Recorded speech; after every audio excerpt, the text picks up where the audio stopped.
In quantum mechanics, you have the second thing called quantum measurement. And that is this weird probabilistic thing that nobody understands. Everybody says, if you think you understand the quantum, you don't understand it. It's mind-blowing, blah, blah, blah. But the first part of it is where we're trying to fit gravity and when we quantize it. I don't think gravity goes in that slot. I think that what you do is you don't quantize gravity, you harmonize gravity. Gravity is the observer.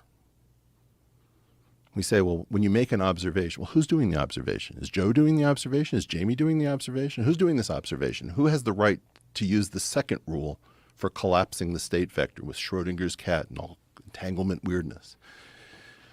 Well, I think it's gravity.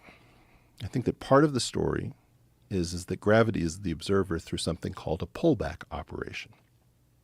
And when you realize that you don't naively quantize gravity the way you quantize everything else. In fact, gravity is the only field living on the successor to space-time, if I'm correct.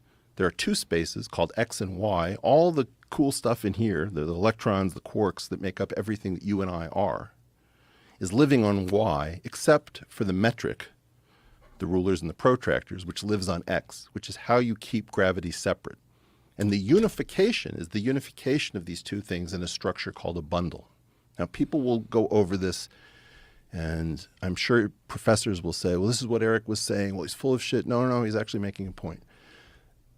This story about space-time engineering, where you don't use the Einstein field equations because you're using the successor theory rather than, in the Einstein theory, the entire planet was pulling on you when you needed to go pee.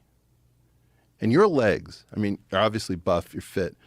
You just pulled against an entire planet to get out of your chair. And you won. That's how weak gravity is. That's how space and time is barely bent by all of Earth. Now, you're going to tell me about an Alcubierre warp drive where, okay, no, here's what's going on. The ship is inside of this little bubble of warping.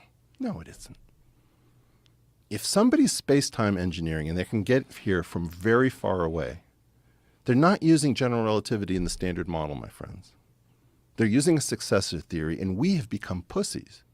We are not going to look at successor theories because we've all learned the lesson that everybody who tries to bet against the standard model loses. Everybody who bets against general relativity loses.